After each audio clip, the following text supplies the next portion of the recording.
Oggi abbiamo l'onore di parlare e di intervistare Sifu Kenneth Lin, il gran maestro e il fondatore dell'Hek Ki Boen Wing Chun Kung Fu o Black Flag Lodge. Sifu Lin ha iniziato a praticare arti marziali nel 1985, quindi sono già 30 anni. Oggi noi vogliamo discutere sulla situazione per cui certi individui hanno detto che Sifu Lin non rappresenta la vera natura e non insegna la vera natura del Wing Chun Kung Fu, ma ha inventato interamente questo stile, questo sistema. Penso che sia questa una buona discussione, quindi benvenuto Sifu Lin. Okay, today we have the honor of talking with Sifu Kenneth Lin, the Grandmaster and founder of Hek Ki Boen Black Flag Lodge Wing Chun Kung Fu. Sifu Lin has been practicing martial arts for almost 30 years, starting in 1985.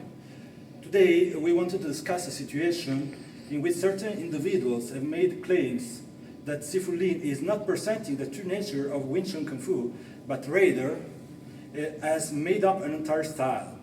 This should be an interesting discussion, so welcome Sifu Lin. Thank you. It's my pleasure to be here. As always, Italy is definitely like my second home because without my Kung Fu family here. So of course I look forward to training with all the students as well as all the instructors. Just to let you know, as you know, the Hek Ki Boen has spread in many places in the world today. Of course we start small, and then when people get more exposed, they realize what kind of treasure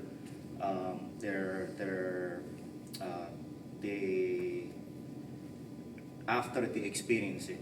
Okay, so I am very excited to, of course, meet all the and work on the training with all the instructors worldwide. And it is such a tragedy, and it's unfortunate for the martial worlds that we even have to come to to address some of these charges or allegations made toward me and Black Flag Wing Chun overall. So we have a policy of we don't want to get involved in the politics. So if you realize, in the last 4 or 5 years, we never respond to any of these allegations or slanders. So this is actually our first one, okay? And it is very unfortunate that we even need to address these. But I'm just hoping that this can clarify our position, okay, and dispel some of the misconception and the allegation made against us by revealing the whole true origin about. Quindi iniziamo con il discutere sulla ricchissima storia sulle origini così discusse del sistema del Wing Chun che tu insegni. E quindi come prima cosa puoi darci una breve panoramica storica di come questo sistema è stato scoperto e come si è evoluto? Okay, let's start by discussing the rich history and somewhat shrouded origins of the Wing Chun system that you now teach. Can you give us a brief history of the development and evolution of the style? Well, it's a long story if you talk about all the evolution of Kung Fu. But to summarize it, we know virtually, there are so many martial arts systems in China that trace their origin to Shaolin Temple, both the northern and the southern. We all know for a fact that Kung Fu did exist before the Bodhidharma came to China to bring the Buddhism. But when Bodhidharma came, there must be something that contribute and then maybe some sort of exercise, and then ever since the martial art began as a set of exercise to get in a shape or some sort of self-defense, and in conjunction with their cultivation in Buddhism. Now, specifically, my primary focus or study, I want to begin our discussion at the time of the destruction of the Shaolin Temple in Fujian, around the late 1600. So during that time, there is an invasion of the Manchurian, okay, and they won the war against the Han dynasty at that time, and they established the new dynasty known as the Qing dynasty. And the result of that invasion, because the Qing dynasty force was so strong, so after the Ming lost the war, it forced the loyal general and Ming loyalties to fled to the south and took refuge within the walls of Shaolin Temple in Fujian. Bene, e da dove viene il Black Flag Wing Chun e soprattutto di che cosa si tratta, che cos'è? So the question is, where does Black Flag Wing Chun come from, and what is basically Black Flag? Well, that's a very good history question. Just to let you know, history is always the weak subject of mine, especially when I was in school back then, years ago. I never liked the history, but because of my passion in Kung Fu, I did a lot of research on including the historical research, trying to find out what really happened back then. So I would start with the name of the Black Flag. Okay, so the name of the Black Flag, of course, in this case, including the Wing Chun name, basically it originates from the name of the Black Flag Lodge. Okay, which is located in Fujian province in southern China. So the Black Flag Lodge is actually a place that hold groups of people that is involved in the revolution back then. Basically inside the secret society, which is further I discover it was actually called the Tian Ti Hui, which is translated for Heaven Earth Secret Society.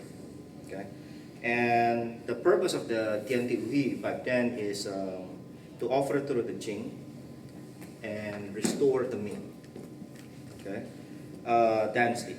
So, furthermore, I find a lot of interesting discovery. For example, inside the Black Flag Lodge, there is a hall called the Hong Fa Ting. In Cantonese, this is called the Hong Fa Ting, or translated as a red flower pavilion. Okay, so this is actually the first time that I came across with that name, red flower pavilion. This is basically it's the place where the members would take the blood oath at that time during the private ceremony, including receiving the new member or new member initiation. Okay? The origin of the Tian Ti Hui, based on my research, that it was established by the reviving five elders of the Shaolin Temple that escaped. Originally, there was 18 monks that escaped, but 13 didn't make it. And what I find in some of those manuscripts, which I make some note. That's why, like I say, history is my weakness. So This is based on my research, based on a few manuscripts. Okay. So, like I said, there are 18, but the rest were killed. So only 5 actually made it. So I even locate the name of these original 5 elders that established the Tian Ti Hui. So the first one is Chai Te Chung. He is the one that created the first lodge known as the Black Flag Lodge in Fujian province. And the Black Flag Lodge, it was given the title of Blue Lotus Hall. Okay, according to my research, Black Flag Lodge was also the most important of the lodges, and it takes the precedence over the rest of the lodges. So the second elders, his name that I found was known as Fang Ta Hong. He created the Red Lodge in Guangdong province. The title for that lodge was called the Hall of the Obedience Home. Okay, the main purpose is to serve up the troops. So they built an army to deal with the Qing army. Okay, so basically for infantry attack. And then the third elders, his name is Mao Chaosing. He founded the yellow or carnation flag, from the Hunan province. Okay, the title that was given is the Hall of Our Queen. With a few of other less known manuscripts, I also discovered that more than likely the survival of the Ming original families or imperial family were the member of this lodge, the Yellow Lodge, the Yellow Flag Lodge. And then the fourth elders, his name was Hu Tati. He established the white flag in Hunan province. So the title, the Hall of the Planet Heaven, for the White Flag Lodge.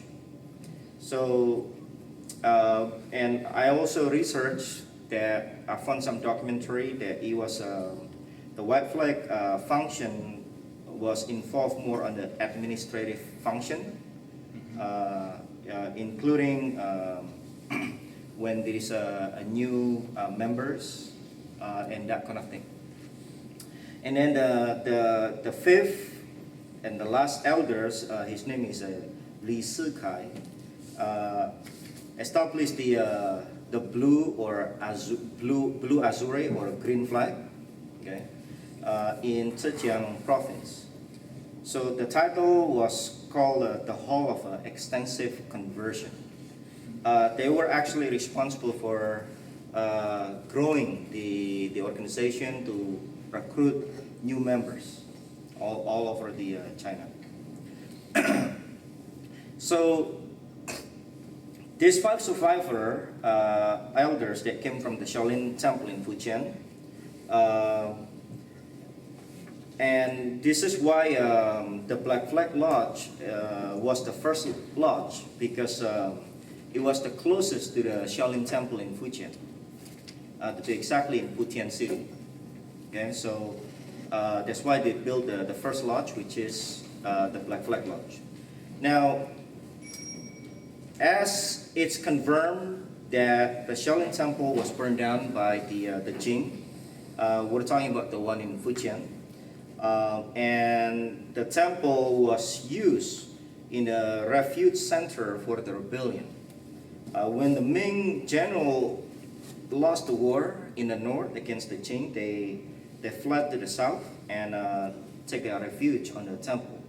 So, interestingly, and also coincidentally, my research matched with some of other historical research, too, from different style outside the Wing Chun. For example, there are some Chalifat as well as the Hongar.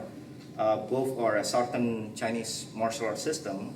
There is associated, for example, the Hongar is associated with the Jisin as well as the Hong Sikuan. Okay, so and even more than that, there has been a lot of archaeology discovery about the ruins or the remaining of the Shaolin Fujian and Putian. Not to mention, in the same area, they also discovered the ruins or the remaining of the Hong Fa Ting or Hong Fa Ting, the red flower pavilion, which is clearly recorded on the secret society through our manuscript that we find. Hong Fa Ting was actually the hall or the room that was used in the Black Flag to take the ceremony for the new members. So this actually confirmed their existence in the beginning. Okay, and then I dig even deeper, investigate and compare, cross-reference them with a lot of different materials that I discovered. What happened back then is that the Shaolin monks in the Fujian province combined with the military expert and military general of the Ming and some of the local Kung Fu experts around the area, they met and they trained together in some sort of place called the Eng Chun Tim, okay, which means everlasting springtime hall. Okay, Eng Chun Tim in Cantonese is called the Wing Chun Tim. And the meaning of the everlasting spring hall, actually, it talks about the hope for the future. The spring symbolizes the new beginning or the rebirth. So they're actually talking about the rebirth of the Ming. So when I see all of this undeniable connection, I strongly suspected that the so-called Eng Chun Tim or Wing Chun Tim was actually the real origin of our system overall. Bene, ma quindi come si relaziona la Wing Chun Team con la nostra Black Flag? So how is this Wing Chun team related to Black Flag? Okay, so, well, first of all, when I call my system Black Flag Wing Chun, we are referring to the arts that was practiced and passed along to the Black Flag Lodge that finally migrated to Indonesia. Okay. Now let's talk about the Wing Chun Tim or Eng Chun Tim a little bit, the everlasting springtime hall. After I read so many different books and manuscript trying to compare, my personal conclusion, there are two possibilities of the origin, the real origin of Wing Chun Tim or Eng Chun Tim. So the first one, if the Shaolin temple in the southern China in Fujian did really exist in the history, then the Eng Chun Tim was the actual hall where all of this started in regards to the revolution. In the same time, that hall symbolized the voice of the revolution, which is the hope of the returning of the Ming. Okay? This assumed that Shaolin Temple in Fujian did exist. Now there is a second possibility. I have an alternate theory that if the Shaolin Temple in Fujian did not exist, let's just say it did not exist, even though there has been archaeological discovery, including the Hong Fa Ting and the Shaolin Temple ruins in the Fujian. But let's just say if Shaolin Temple in Fujian did not exist, then what is this Eng Chun Tim, right? So based on my research, ancient Tim may not be a hall inside the Shaolin temple, but it could be a place, a gathering place used as a symbol for the revolution, which is based on the spirit of restoring or the rebirth of the springtime, which is the Ming. So in that case, the ancient Tim would be some sort of place where they get together. Okay, something that bound the members of the Black Flag Lodge at that time, which is the first lodge. And interestingly, near the Shaolin Fujian in the Putian city, exactly 97 kilometers from Shaolin, supposedly to be a Shaolin temple in Putian, 97 kilometers from there, I also found out about the a county, okay, a county called the Yongchun County or Ingchun County in the Fukienese dialect, or Wing Chun County in Cantonese, which means it's the county of everlasting springtime. And the distance is so close, 97 kilometers. That's basically an hour and a half drive. Okay? So if the southern Shaolin Fujian exists or did not exist, there's also another alternate possibility that the name of the ancient Tim actually referred to that county. That could be, maybe it's been used as a deception to mislead the Qing from the actual lodge of the Black Flag.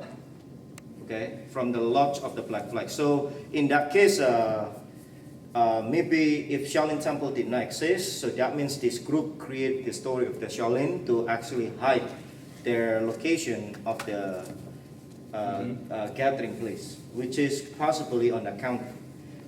Furthermore, through my sources, I also find out historically in the Yongchun County or Wing Chun County was involved or connected with the Wing Chun County was have a strong concentration of the members of the DNT, the Heaven and Earth Secret Society. It's very strong concentration of their members in there. So, in conclusion, it is beyond reasonable doubt that the origin name of the Ingchun or Wing Chun for sure traced back to the ancient Tim. Whether it's inside the Shaolin, if it did exist, or whether it's in the Wing Chun County or Yongchun County. But the actual name of this Wing Chun or Yongchun actually came from here. Okay. Furthermore, I also discovered many manuscripts to confirm this. So you will see in the link, if you click in this link, I attach the full documentary of all of my research of this manuscript, okay, from multiple sources. So, furthermore,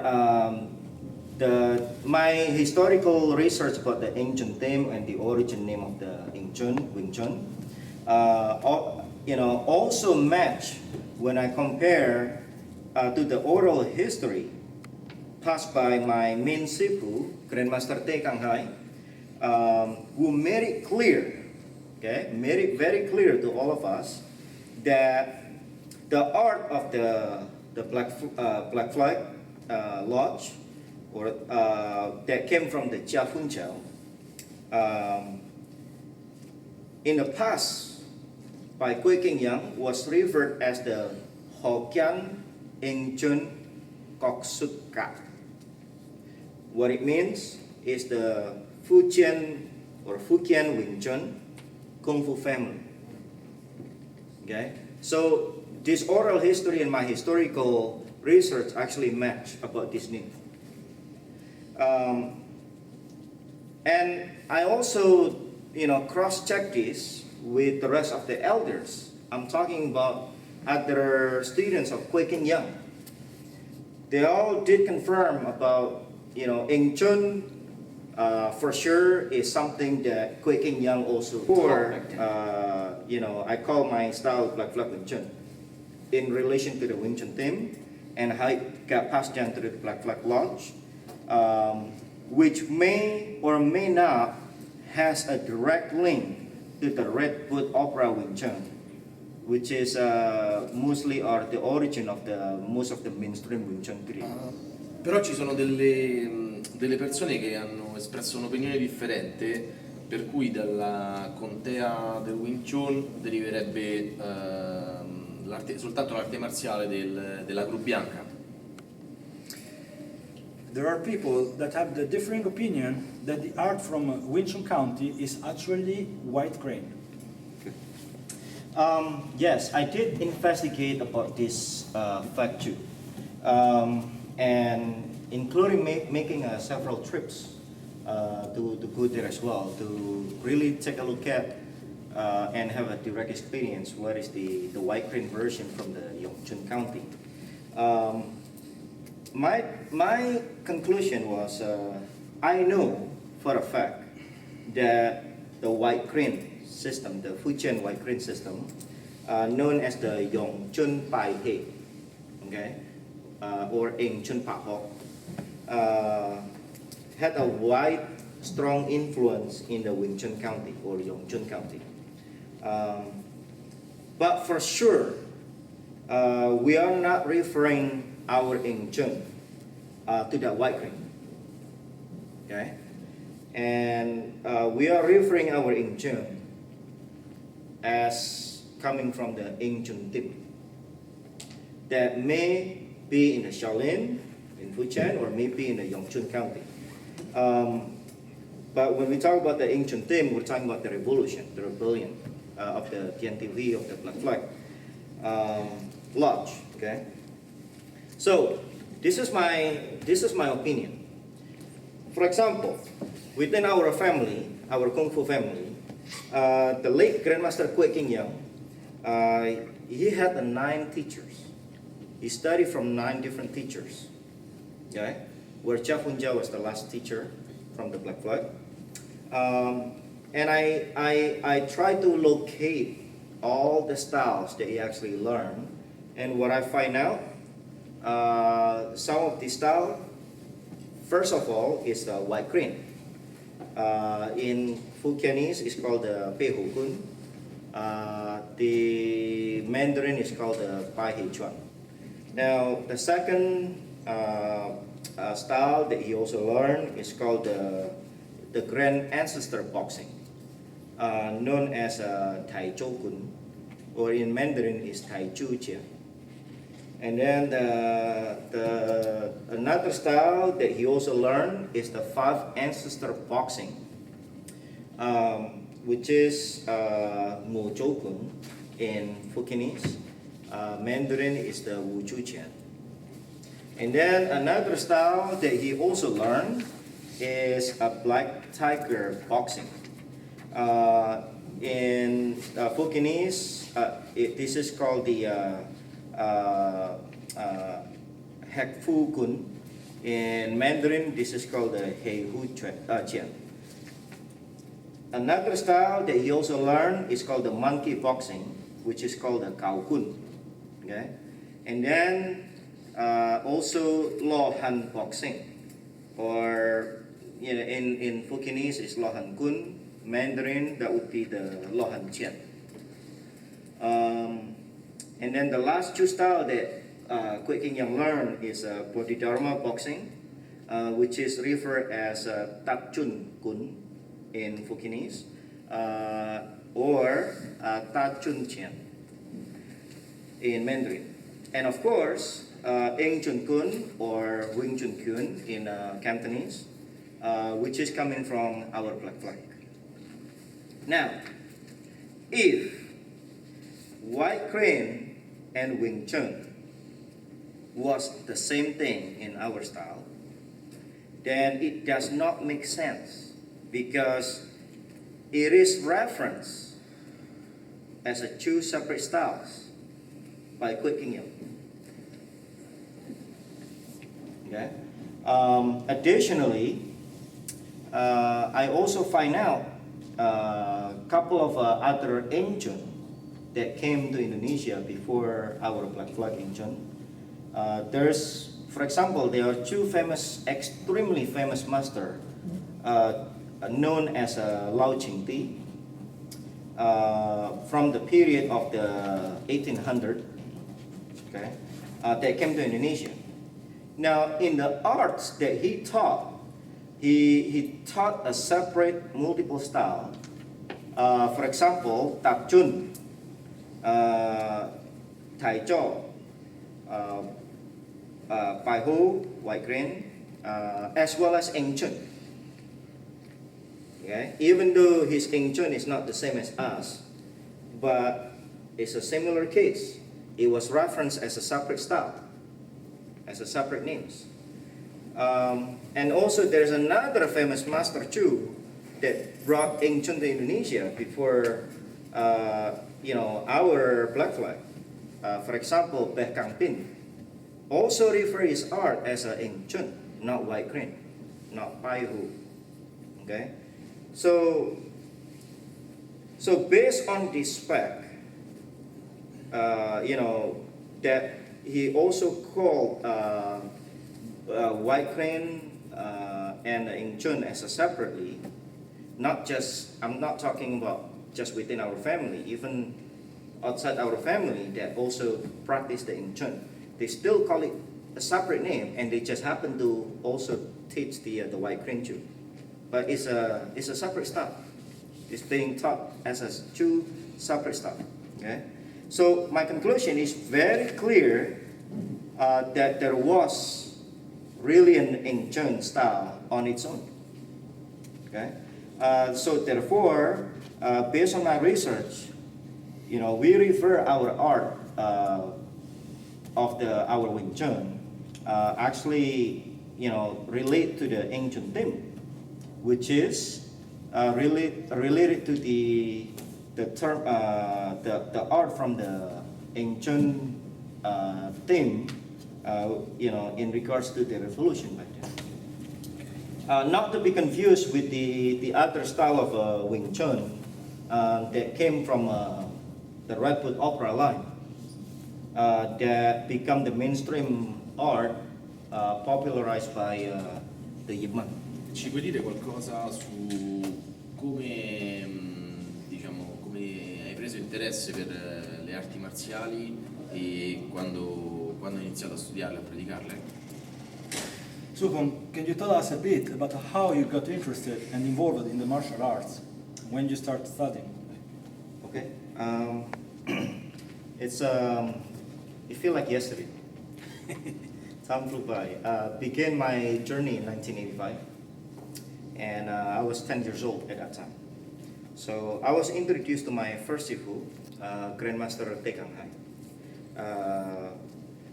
by my father, okay, who happened to be also a student of Kwe King Yang Chu when he trained back then around the 70s. So it's after the 70s, Kwe King Yang actually no longer taught. So therefore, Grandmaster Te Kang Hai back then was appointed to replace him to teach in his Pukuan, in Kwe King Yang Pukuan. I practice pretty much. The mandatory day was a Wednesday, every Wednesday at 4 p.m. At Te Kang Hai Pukuan, and several other days unofficially. I leave my house, maybe only 3 or 4 blocks away from my Sifu restaurant. That was also the book one or the training place. So his restaurant as well as his book one is actually located in a main road or main street, and to my house, which is 4 blocks behind it, it's basically it's a walking distance. So sometimes I walk, sometimes I ride my bike, but at that time. So in the present time, my childhood home in Indonesia is now where the Chinese consulate was built, on the same place. Slowly but sure, as I start training with him, I start hearing the life story of Kwek King Young, how he learned, and more details life about him. And I also find out how he learned the martial art himself. So what I discovered, he actually had 9 different teachers before he started teaching around the late 1920 or the early 1930.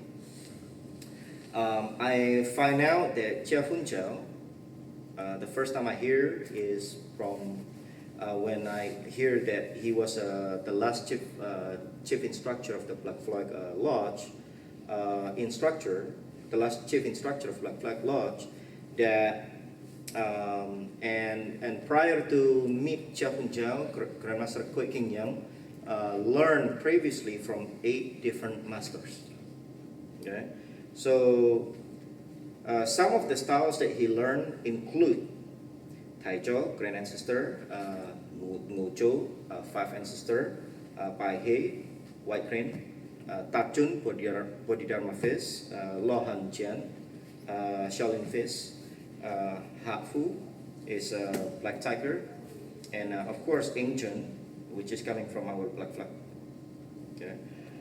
From my Sifu, I also learned about the history of how Chia Fun Chao was the last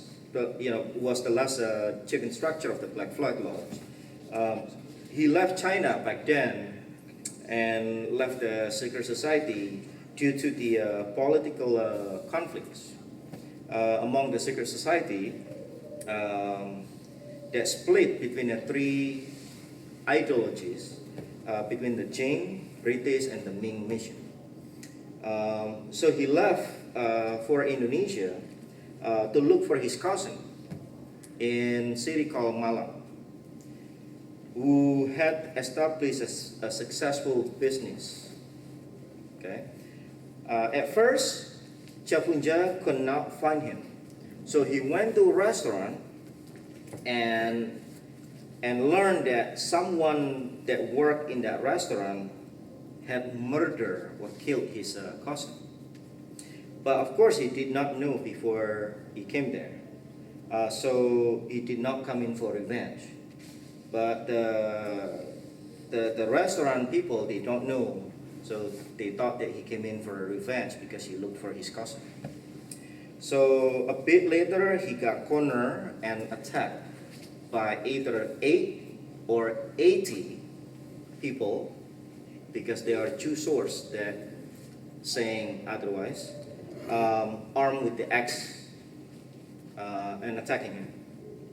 So the most interesting part of that incident is that he was able to overcome and take all of them down without actually hurting them. Okay, without actually leaving any injury within a very, very short time. Okay, so imagine fighting so many skill and still having the ability not to hurt them. That is something else. So based on this, I feel first, there is something very special about the style of Chia Fun Chao. And because it's easy to to hurt other people, but to neutralize them without injury, that takes a lot of control. Second, obviously, there's something special about the art from Chef Hun Jiao, because Kwek King Young previously learned from 8 different masters, and one, including one of the famous master, Kui Po Ki, which is a famous master of a 5 ancestor feast. But after he met Chef Hun Jiao, he never looked for a different master. So this implies that he found out what he was looking for to perfect his kung fu. Okay, so Kwek King Young, he started teaching maybe either around the late 20s or the early 30s, and he had the original 5 students back then, known as Grandmaster Po Lin, Hok Sin, Hok Jing, Tiao Jiang, and Hu Liang. Now, for me, it is very clear that and very obvious that the kung fu that Kwek King Young taught back then was a mix of all of these certain kung fu styles. Although the DNA of the soul, the DNA or the soul of his kung fu have a strongly influenced by the Black Flag art. Coming to the next generation, most of Kwek King Young students, they did not teach the same way, even though they came from the same source, which is very normal, okay? Because everybody have their own interpretation on his work. We're talking about from footwork, combat principles, strategy, and of course the internal power. This is due to the fact that everyone received a different portion of his original teaching, and not to mention a personal preference, okay, of all of the styles that Kwek King Young learned before. So this is the point that I began to investigate and conduct a very serious research. So my research came in on 3 different stages or 3 different periods. So the first period or the first stage, I start gathering all the different variety of all the Kwek King Young kung fu from all of his students that was still alive, and I had the opportunity to train with. And then the second stage, I begin researching all the different styles that Kwek King Young previously learned prior to learn the Black Flag from Chef Hun Jiao. So I locate the descendant of all of these kung fu style that he learned before, and start my research by learning. And the third stage is, I also start conducting the historical research about what is Black Flag Lodge, what is, and of course until I find out about Tien Thi Hui and the ancient Wing Chun team, as well as comparing our art to the modern Wing Chun that came from the Redwood Opera. So this is how I start. Initially, with my Sifu permission, Grandmaster Dave, I start visiting some of other Sifu under Kwek King Young. I learned from everybody that had been taught by Kwek King Young, directly as well as indirectly. So my idea was try to get a picture first. What was the Kung Fu that Kwek King Young taught back then? Okay? That was my goal initially. So toward the end of my study, I discovered that most of the Kwek King Young students, first of all, were not into any history. As a matter of fact, they only know a little bit. Okay? In general, most of them knew that from which style Kwek King Young mixed his kung fu, the origin. So everybody knows that he trained the five ancestors in Chun, monkey boxing, Lohan boxing, Bodhidharma boxing, grand ancestor boxings, and black tiger boxing, right?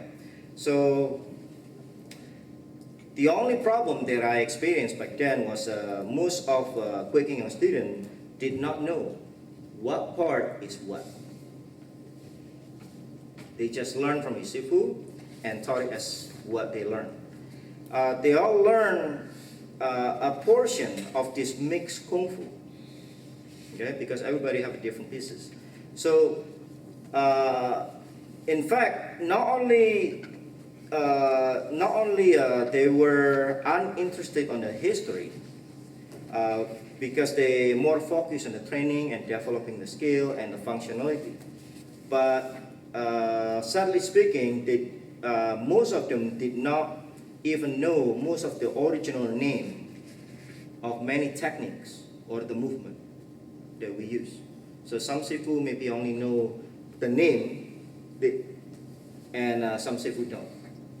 Okay, so as part of the Quick Young Kung Fu family, I feel very sad like that to see the state of affair, because the majority of King Young students just know this technique like this. For example, this deflection technique, or that deflection technique. So everything is called deflection technique, or the Fukienese, we call it pui. Pui means deflect, right?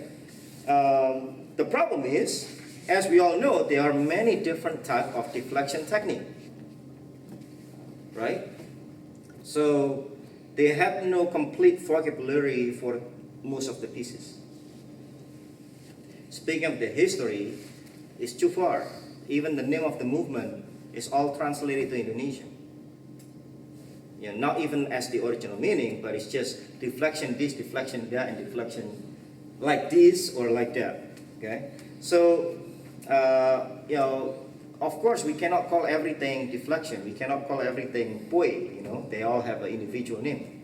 So they all have an original name, and through very extensive research, searching, and going visiting all of them and train with them, I find out in the end, you know, each of the name and revive this name toward this original movement.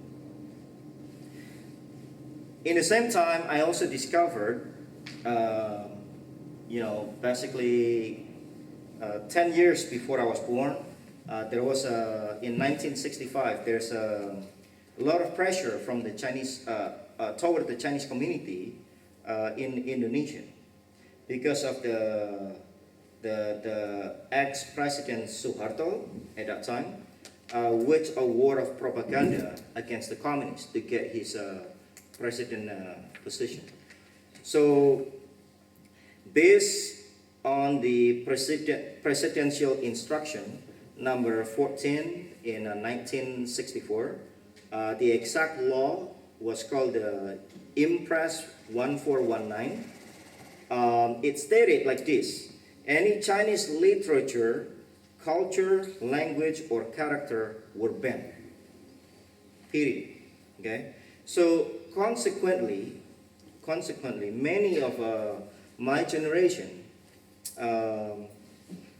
you know, no one could talk about the Chinese history, not to mention the Kung Fu. You know, it's part of it.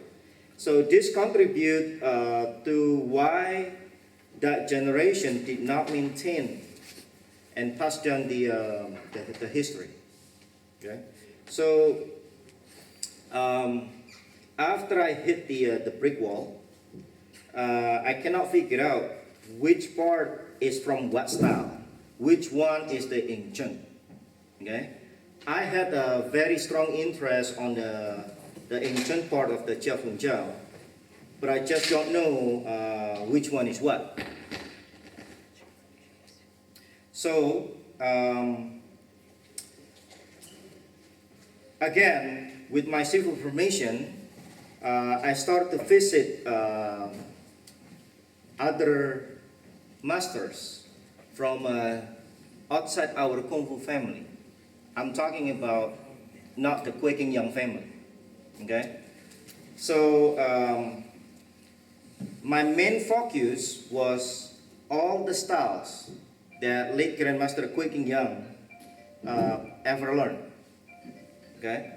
And directly learned to the source, which is through their descendant of their Kung Fu family. So my research basically was all about seeking for the truth. I want to know, okay?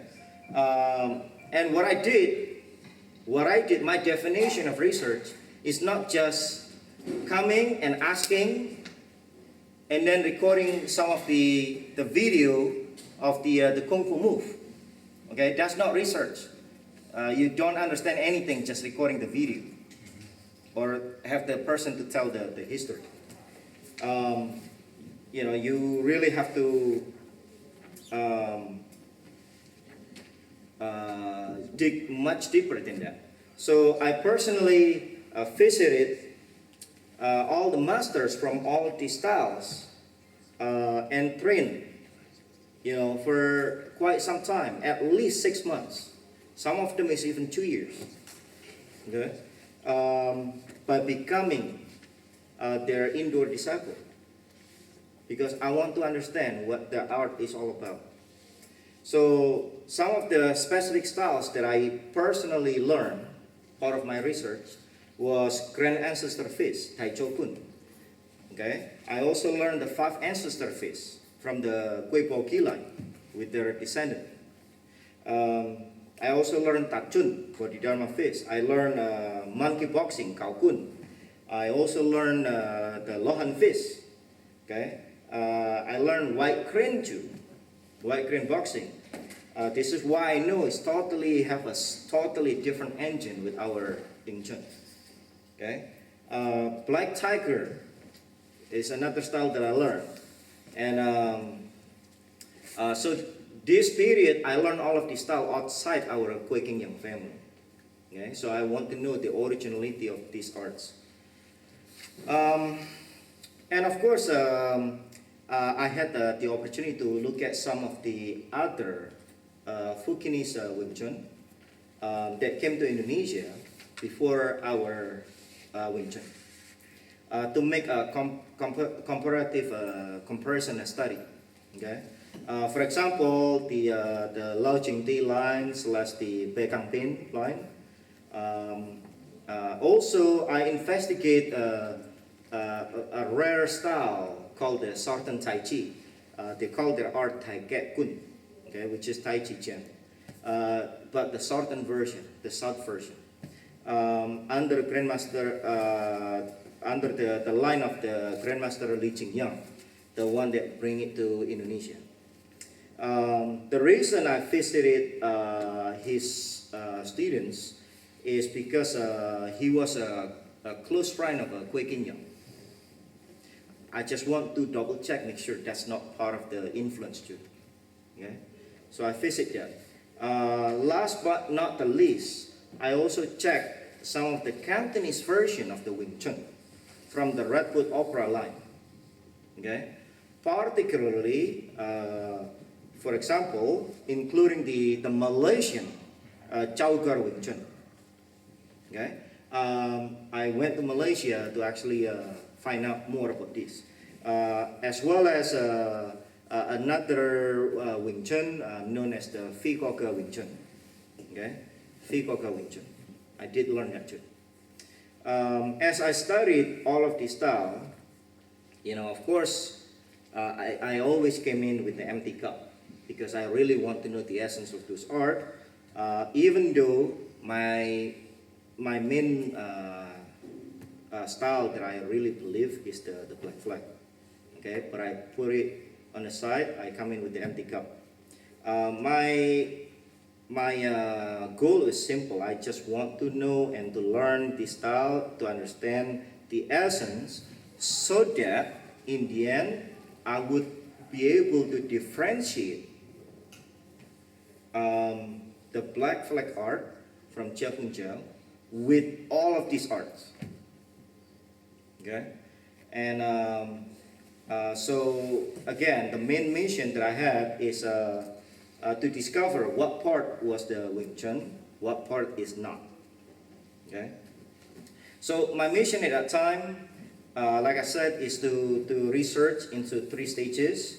I collect all the King Young teaching through all of his students that was still alive and I had the chance to meet, and revive the Black Flag Wing Chun part by filtering or removing everything that had nothing to do with the Black Flag art. Okay? So that I can reveal the original teaching of the Black Flag Wing Chun.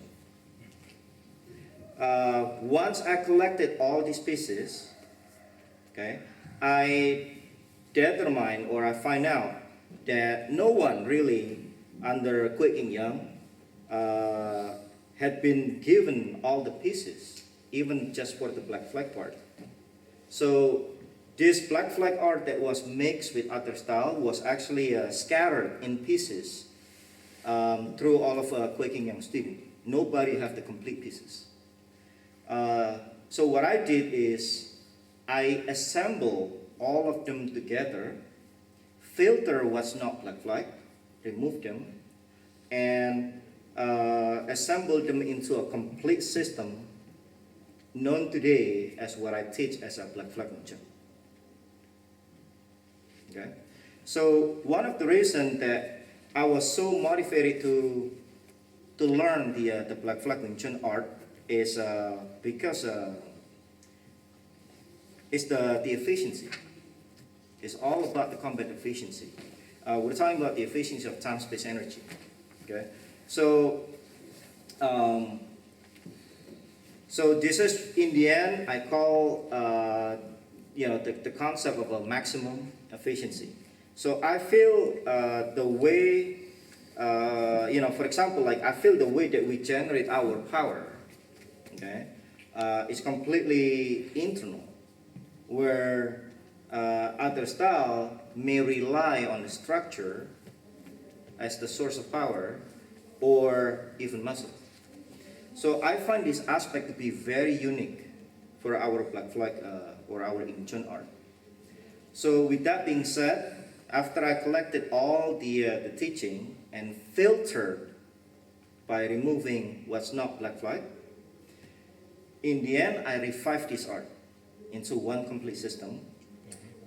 So I create this final complete system by putting all the pieces together, and even until today I still continue to improve the teaching methodology. Okay? The art is a maximum efficiency. You cannot improve a maximum efficiency, but the way we teach it, there is always room for improvement to speed up or to maximize developing the student skill to their highest potential. Okay, so and I named this art as the art from the Black Flag Lodge, based on or originate from the ancient team. I'm more convinced than ever. As the years pass by, I'm more convinced that when we talk about the Wing Chun theme and how I trace everything back to Wing Chun theme, everlasting springtime, I think that we might belong to the everlasting springtime boxing rather than the pre-springtime. Okay. In conclusion, the name of our Black Flag Wing Chun is the name of a complete system from the King Young that I revived through my 3 stages of researching, collecting, and filtering into its original parts. To give respect to the teaching of Chia Kun Cha that was passed down through this new system, I decided to call this art as a Black Flag Wing Chun. Okay, so comparing Black Flag Wing Chun, comparing my Black Flag Wing Chun to other Kung Fu system that is taught by other teachers within Quaking Young line. They're no longer the same.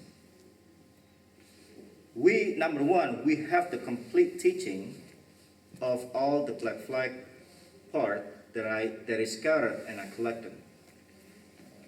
Okay? Most of them, they only have a small pieces. Second, that small pieces that they have was actually mixed with the rest of other style that they never filter. Okay? So in the end, I believe what I teach, I have the closest accurate picture what kind of Kung Fu that was taught by Chia Punja, the last chief instructor of Black Flag Lodge.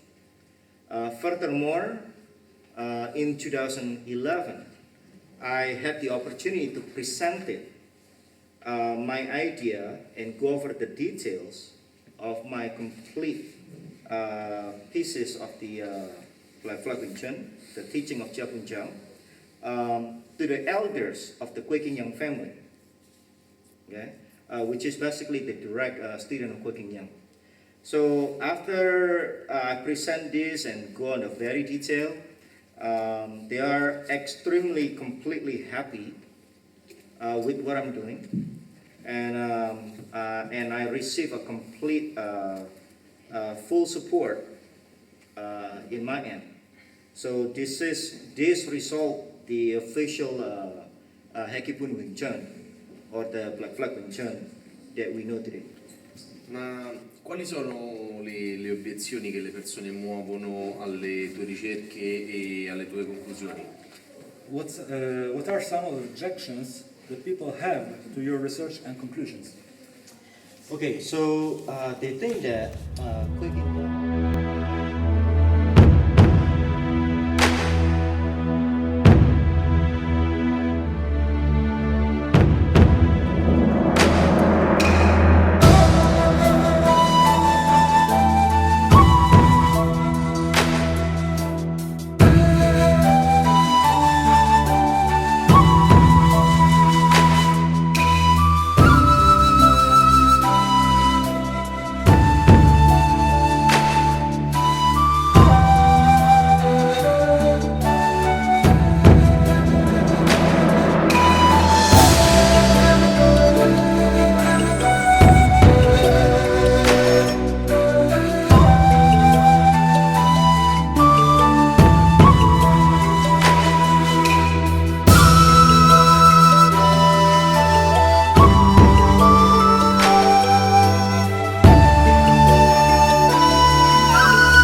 because of that, so they think that the Black Flag Wing Chun is just a mix of these styles. Now, speaking for the Quaking Young Kung Fu style, those are true as a mixed style. Okay. However, for my Black Flag Wing Chun, from my research, I was able to filter all of these styles that is not part of the Black Flag Wing Chun out. Okay. So this is why, for example, the case with one of my Sifu, Sifu Teo Te Kui,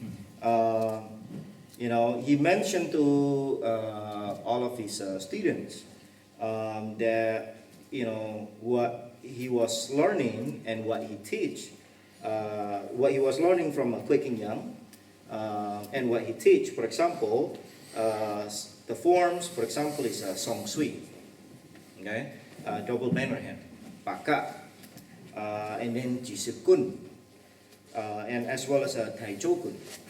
So, however, when I investigate and learn from all of the other styles, I was searching for the truth, and I find out that this form actually belonged to 5 ancestor fish, okay, and as well as other Kung Fu system. So it is very clear what Sifu Teo taught contains a small part of the Black Flag, and primarily is ancestor fish boxing for the rest of it. Okay. Invece che cosa si intende per 18 mani di Lohan?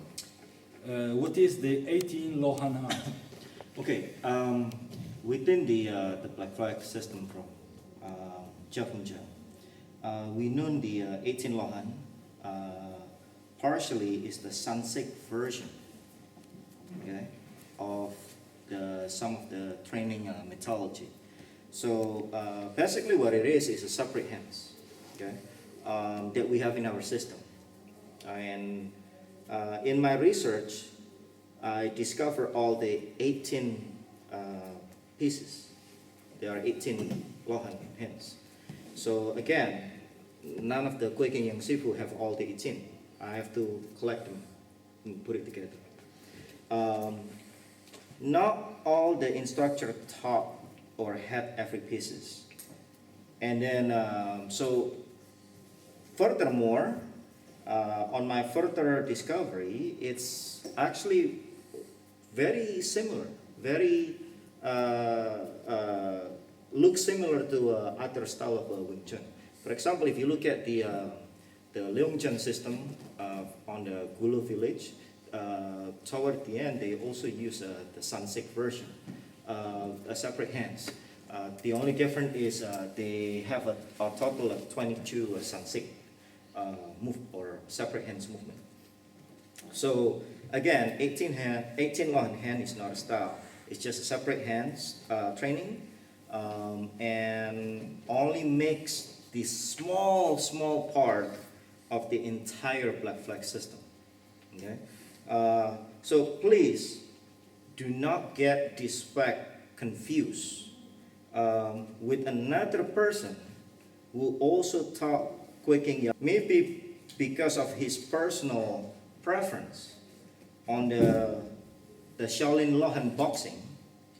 Okay, he called his art 18 Lohan style as well. So if he likes 18 Lohan fist, if that's what he wants to teach, they have nothing to do with us. What we teach is the Japunja Black Flag Wing Chun. I principianti vorrebbero sapere se nel Black Flag Wing Chun abbiamo una forma chiamata Sionin Tao.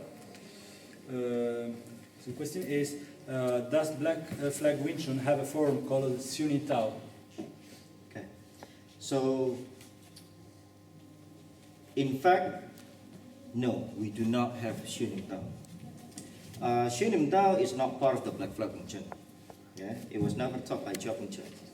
Shunim Tao, based on my research, was created around the time of the Redwood Opera, somewhere on the mid or toward the end of 1800. I'm referring to the Shunim Tao that means as the little mind, as well as their second form in Redwood Wing Chun, Redwood Opera Wing Chun called the Changkyu, as searching for the bridge. So we are referring Shunim Tao as a small mind and searching for the bridge. So in conclusion, we do not have these two forms of the little idea or the Changkyu, the searching the bridge. We do not have this. Okay? So when I explore other Wing Chun art, for example, in the Fukuoka Wing Chun, I learned about the Shunim Tao. And this is when I find out about the little idea and why they train it like that. However, I learn and recognize 80 to 90% of the moves exist or very similar to what we have in the Black Flag. So, however, some Sifus that I learned from, I'm talking about like within the Kwekeng Yang family, they only have a few parts. Okay, so for example, one of my Sifu, Tio Tikui, he only have 8 movements out of the whole thing that I recognize. Okay, but when I compare it to the rest of the Kwekeng Yang, then I recognize, like I said, almost all the 80 to 90% of this movement. I like the way they structure the sequence of the movement. Okay, I'm referring to the Redwood Opera Wing Chun again. I like the sequence. It's very structured, and it's very easy for the student to learn the basic movement. Even though the Shunim Tao as the little mind that's not the purpose of what they train, not as a basic movement. So I wanted to have a reference of the alphabet of our system from A to Z. So I gather all of this movement from the Quaking Yang system and create basically a very structured sequence, kind of not similar, but the idea is like the Shunim Tao. Okay, and I call this in Fukienese Xiao Lim Tu, which is in Cantonese is translated as a Xiu Lian Tao, not Shunim Tao. So Xiu Lian Tao means first training or little training. Nothing to do with the small mind. So my intention of the Xiu Lian Tao is a little training to train the basic movements. Okay? As opposed to the Shunim Tao, which is a small mind, totally have a different purpose. Totally. Okay? So we train the Xiu Lian Tao to learn the basic movement first. Okay? And this movement is what I put all the pieces together from the part that is scattered, okay, the Black Flag part of the Quaking Yang, into one complete set, A to Z. So the same thing, true or similar for searching for the bridge, Jamkyu, okay. So Jamkyu or searching the bridge we don't have. However, in the Jamkyu searching the bridge movement, we recognize some of the movement also exists in our system. However, most of the movements of the Red Foot Jamkyu does not exist in our system or use. For example, we do not have a bong sao with the elbow out like this. Okay? This goes against our formula, where we talk about the elbow in the yin line. This is the proper bong for our system, not like this. Okay? So, just like the case with the Xiu Lian Tao as the first training, we use a lot of these similar movements from the Red Boots searching the bridge Jamkyu to train our wheel-bearing body or cotton body skill so we can control the opponent bridge and destroy it. Okay? So in other words, is to sink the opponent bridge. So based on this, I create a systematic sequence that is easy to remember. I call it the Tim Kiao in Fukienese, which means sinking the bridge. Or it happened to be Cham Kiu Chu in Cantonese with a different Chinese character, which means sinking the bridge. Nothing to do with searching the bridge, the product of the Redwood Opera. Okay?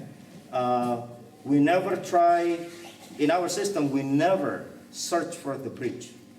Okay? We never. We sink the bridge. We don't search for the bridge. We just become the space, occupy the time, and then we destroy the bridge by sinking it. So in conclusion, okay, for the record, we do not have these two forms of the Shunim Tao, little mind, or Chamkyu, searching the bridge. However, we do have the Shulin Tao, or Xiaolim Du, first training, as well as the Tim Kiao, or Chamkyu, as it means sinking the bridge. Tornando, ci puoi dire quali sono i nomi degli altri maestri che hai avuto e chi sono gli ultimi studenti rimasti del Gran Maestro Hek Ki Boen? Can you tell me the names of the rest of your Sifus and who were the rest of Quaking Yang students?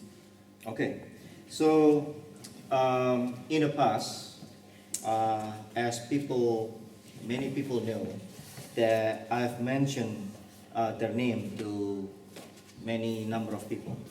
Okay, everybody knows who are my Sifus. It's not a secret. However, learning from a painful past experience, I discover it's not a good idea to divulge them anymore. Why? Because even though I would like to give the credits back to them for the source of my research and my learning, just like what I used to do in the past. But I had a very bad experience, and I learned my lesson. Everyone knows that my first Sifu was Grandmaster Te Kang Hai that I learned from 1985. People know that I also learned from Sifu Tio Te Kui, and people in my circle actually pretty much know the rest of Sifu that I learned, both Quaking Young direct student as well as the indirect student. Okay? So it's no secretive on that. Dunque, in passato Sugong ha fatto riferimento di queste persone, di quali sono stati i suoi insegnanti a molte altre persone. Chiunque sa chi sono stati i suoi maestri. Non è affatto un segreto, tuttavia a causa di cattive, dolorose esperienze del passato, diciamo che non ritiene più essere una buona idea menzionarli e divulgare i loro nomi ad oggi. Anche se quindi è riconoscente a loro per il sapere che gli hanno trasmesso, ha preso la lezione e non ritiene che sia il caso di farne menzione. Sicuramente tutti sanno che il suo primo Sifu è stato Grandmaster Te Kang Hai, che ha insegnato a lui dal 1985. Tutti sanno che lui ha preso anche da Sifu Tio Te Kui, e le persone, diciamo, intorno a lui, o che gravitano nel mondo delle arti marziali cinesi, sanno il resto, quali sono gli altri diciamo, diretti studenti e anche non diretti studenti che hanno trasmesso il loro sapere a Sugong. Ma quali sono state queste esperienze? What was that experience? Personally, I prefer to let the past be the past. That's why I never make any comments or reveal the truth of what happened. But since our members now has grown, we have a lot of, we've become a big organization now, and I receive a lot of similar questions. So I want to make a clarification of basically what happened with this bad experience. So in the past, we run into an issue where one of my downline had a disagreement with the protocol or the procedure that we have in our Kung Fu family and organization. So as a result, he ended up contacting Sifu Tio Te Kui to learn.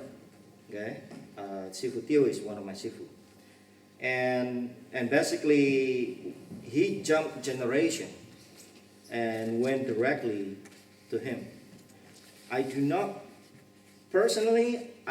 think that Sifu Tio was tempted to take him as a student due to an offer.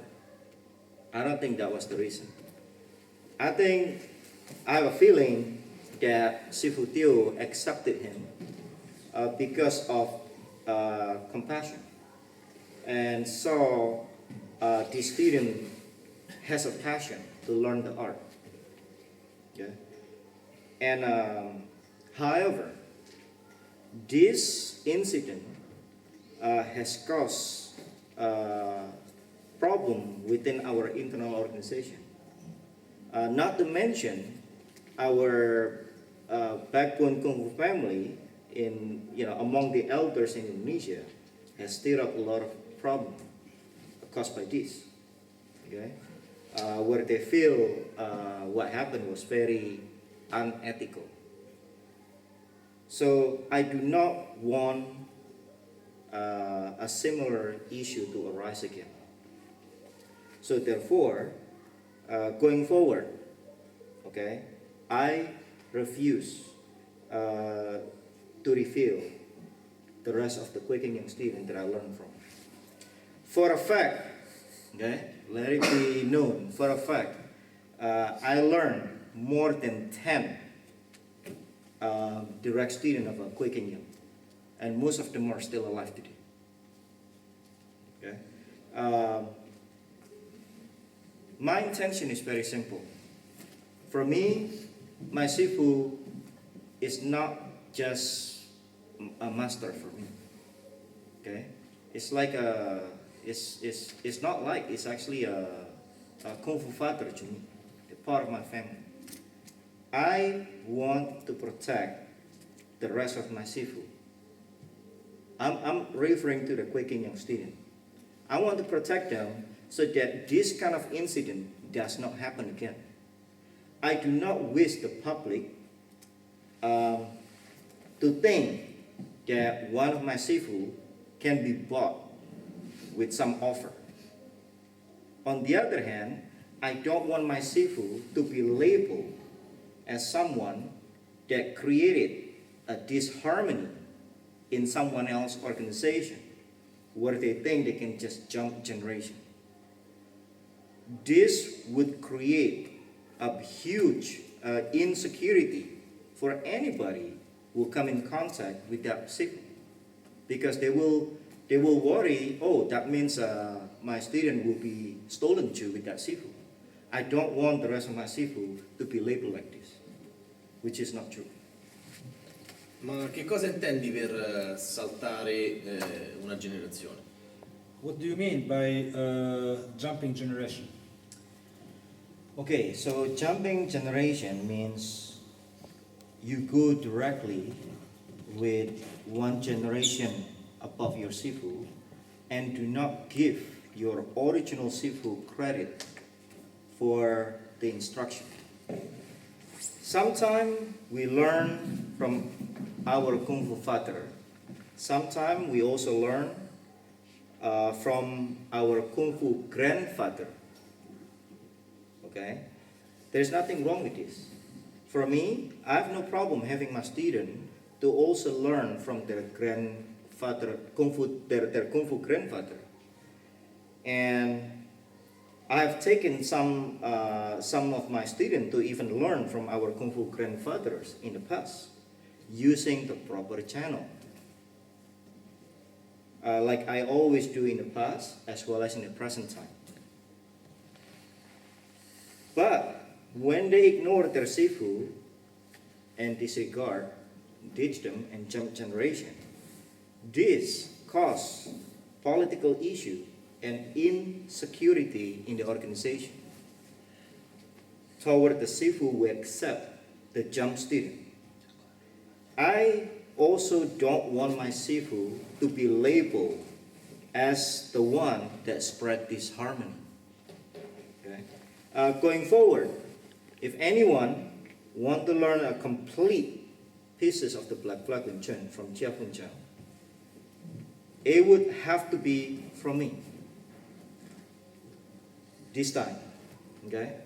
Especially Black Flag Wing, the complete Black Flag Wing Chun that I teach is a result of the years of research, my research, and my revival of the arts. Okay, I spent years to work and to revive the art. Nobody can get the complete picture of the Black Flag pieces from just one of the Sifu that I learned. Impossible, because everybody have different pieces. So that's the point. They just have several pieces. Nobody ever researched and put it together. Not to mention to learn other styles so they can filter it. L'unico responsabile di questa rivitalizzazione del Black Flag Wing Chun. So you are responsible for the revival of Black Flag? Yes, I'm the only one under the Quaking Young family that revived the Black Flag Wing Chun. So of course, I'm the only source today that collected everything, filtered and removed everything that is not Black Flag Wing Chun, and combined them together into one this complete system. C'è una scemenza che circola spesso in rete, per cui alcune persone dicono che il Black Flag Wing Chun sia esclusivamente fumo negli occhi o comunque sia un'operazione commerciale. There is a slander out there that the same few people are saying that the Black Flag Wing Chun is just a smokescreen and marketing gimmick. Okay, so I think people that is not educated, who don't understand, of course they don't understand marketing, so of course they would agree. Okay, but for the people who do understand marketing, this is wrong. Okay, completely wrong. Why? In the past, nobody knows Black Flag Wing Chun. No one. So if I try to use a Black Flag as the brand name that is coming from my previous research, it takes a very, very hard work to promote. Nobody's know that term, the Black Flag. So the usage of the Black Flag Wing Chun as the name, that would be a very wrong marketing way to get people attention. Okay. On the other hand, some popular Wing Chun style, like the Yip Man's Wing Chun, okay, for example, is very famous. Okay, so marketing people will tell you to use that brand name instead. That would be the real marketing. I'm not saying there is not something wrong with that, but I'm just saying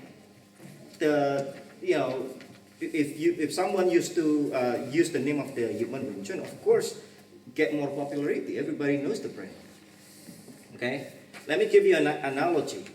For example, in the US, it's famous of pizza. Of course, it's not. In my opinion, I still prefer the Italian pizza.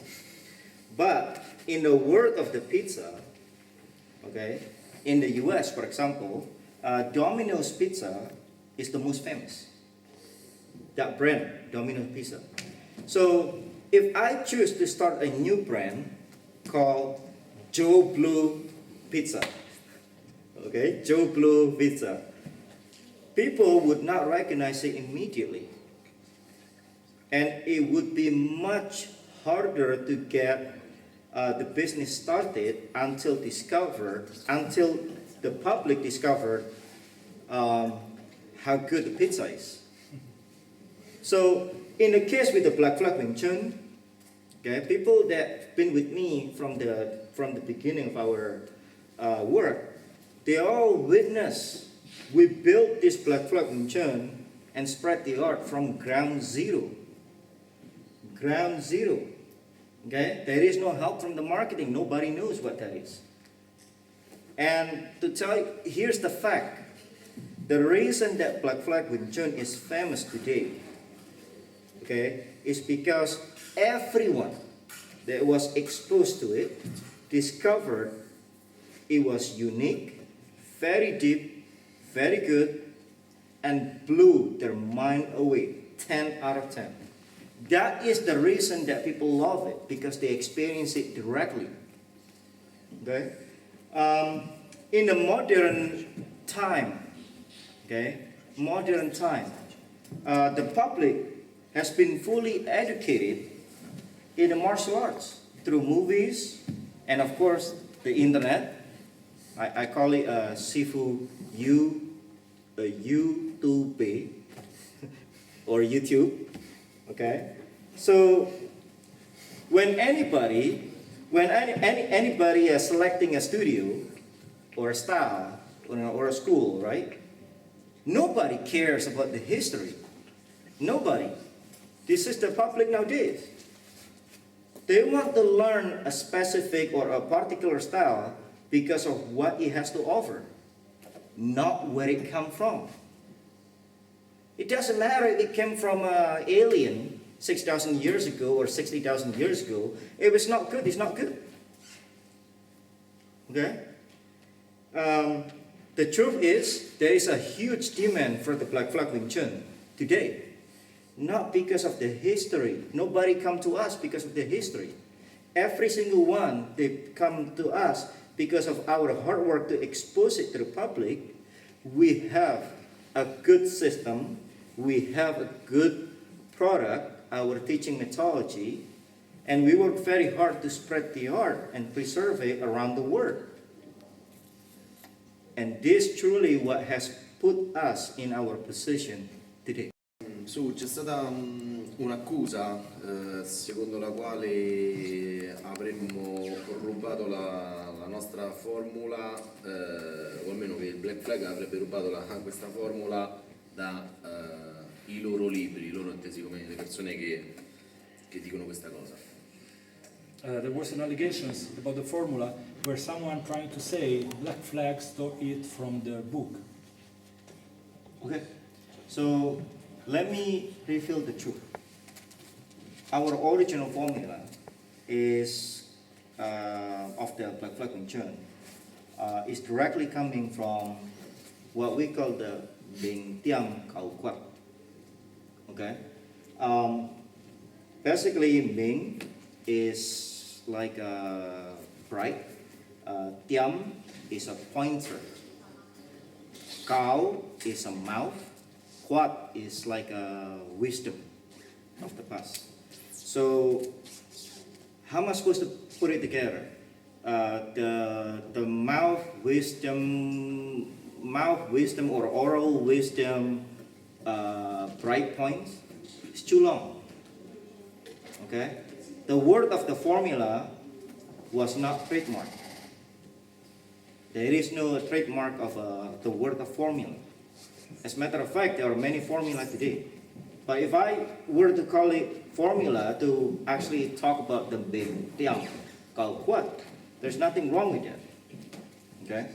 Now, the Bing Tiam Khao Quat was passed down in pieces by the quaking young student.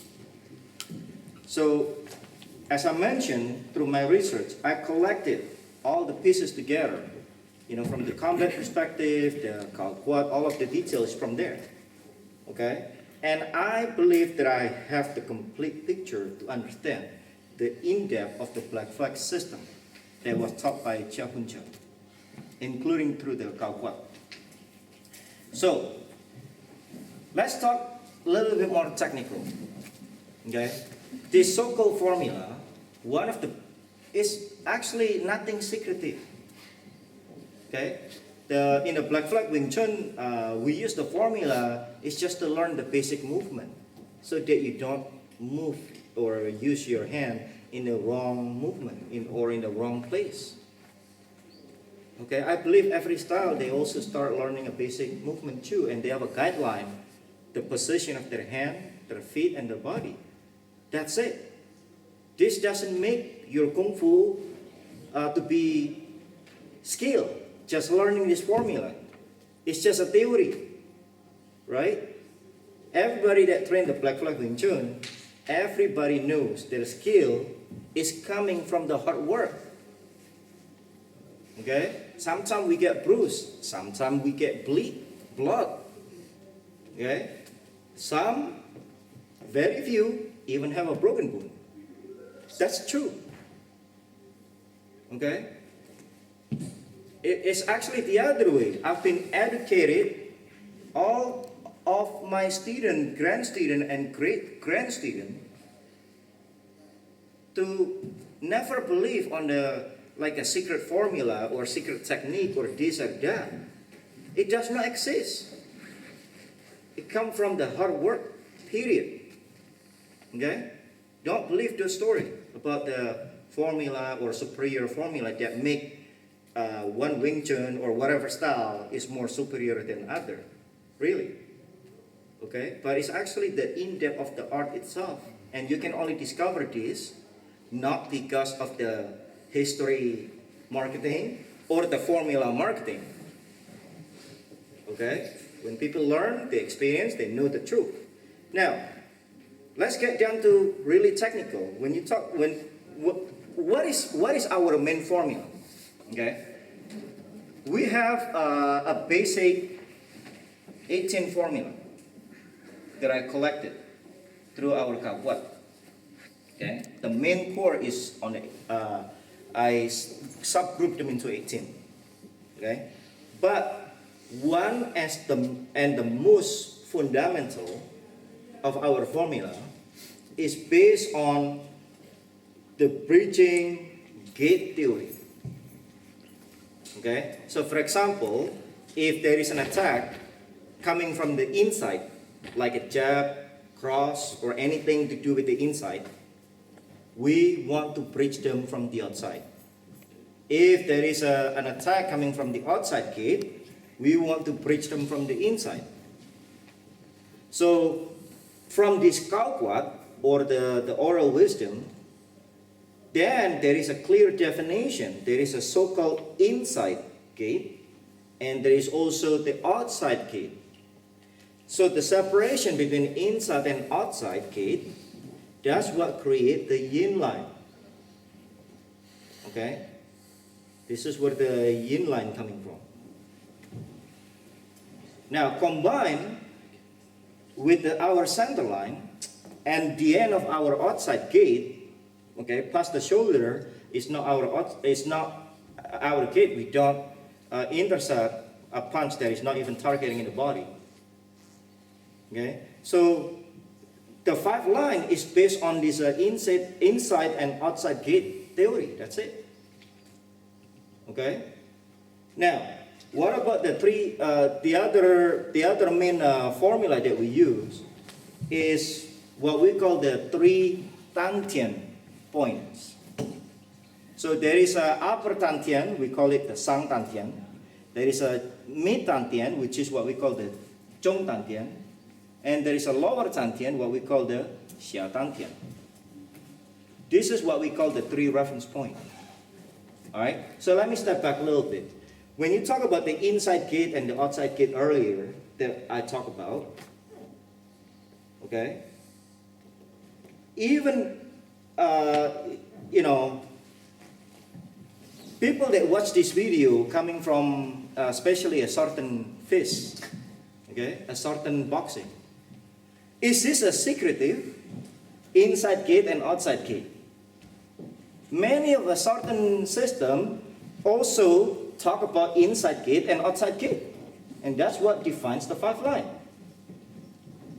You talk about the 3 Tantian, seriously, 3 Tantian, it exists almost in many styles, not to mention many Qigong system, not to mention many spiritual system like a Taoist that even predate like 12,000 BC from the Gongdong Sun, right? There's nothing secretive. All of this information exists 1,000 years before I was even born. Okay, so let me step back a little bit. So the inside gate and the outside gate plus the 3 reference point, that's what creates our 9 gate theory, or the 9 blocks. Okay, I'm not gonna go very detailed the function of the 9 gates theory, but let's stick to the point. Even though this Kakwat is from the Jia Hun Chao, okay, originally from the Jia Hun Chao, passed down to Kuei Yang, and then scattered in pieces through Kuei Yang student that I collected. Even with that being said, I still do not dare to claim that we are the rightful owner of this formula.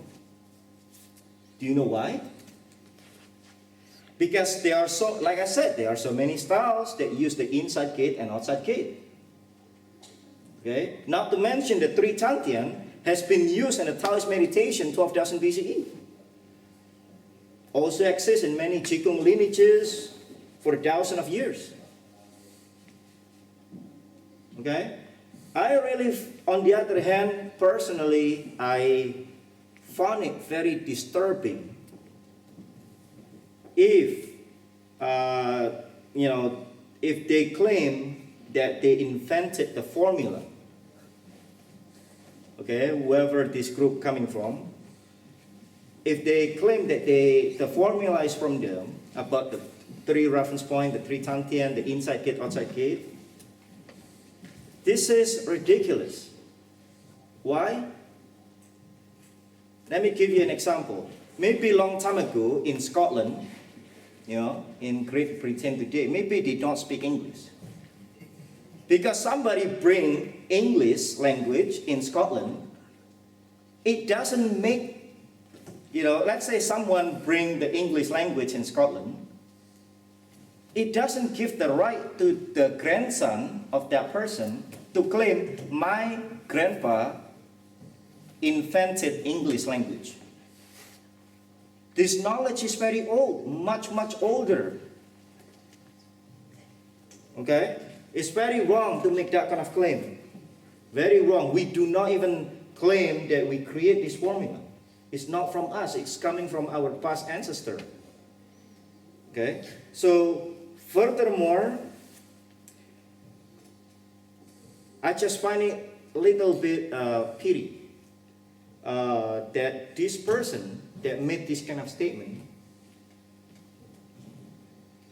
kind of look down his own art.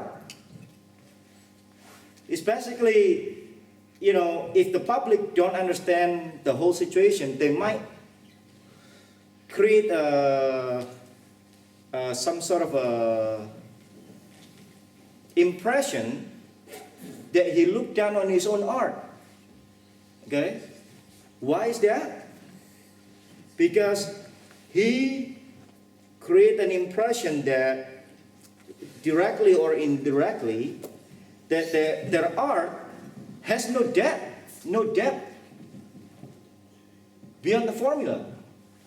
That anybody on earth can figure out their style reading by the book that they claim. Right? In the case with the Black Flag Wing Chun, there is no secret. We openly show everything.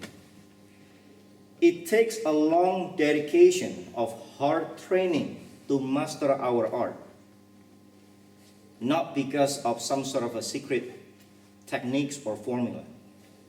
We know that people cannot learn our art from DVD or books, and definitely not just the formula. We even post our formula everywhere. People can take pictures. It doesn't mean they can learn the Black Flag system and get the skill. Okay? So on the side note, when you have a chance, I want you to click in this link, okay, that will lead you to a different video about the, I'm actually talking about, explaining about maximum efficiency through our bong sao. As you can see, the way we apply formula is nowhere close to what this group is claiming. Our bong sao follow our formula. Our elbow is on the yin line. We don't put the elbow on the outside the yin line. Okay? So